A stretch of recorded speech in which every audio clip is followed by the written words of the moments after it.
fysisk lidelse være gratis, men en psykisk lidelse, der ødelægger og mentalt koster flere tusind kroner.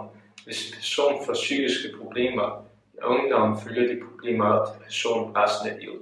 En investering i psykologbehandling til unge er derfor en samfundsinvestering.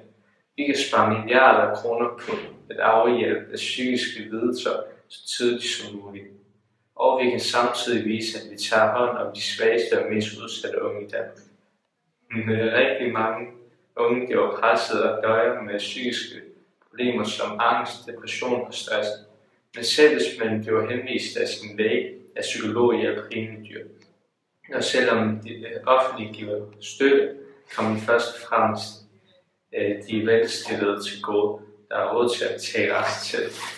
Altså jeg synes, det er rigtig godt for de unge, sådan over det hele, fordi at, så kan de komme af med deres problemer, og de kan komme af med den byrde, de har. Ja, også at ligesom kan få hjælp af det, at man skal sidde derhjemme, hvis man nu ikke har så mange penge med familien, så kan komme ud til en psykolog.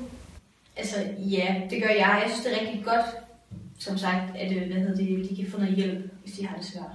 Ja, det gør jeg også helt bestemt, fordi at alle ligesom skal have en chance for at hjælpe fra de problemer, de nu har.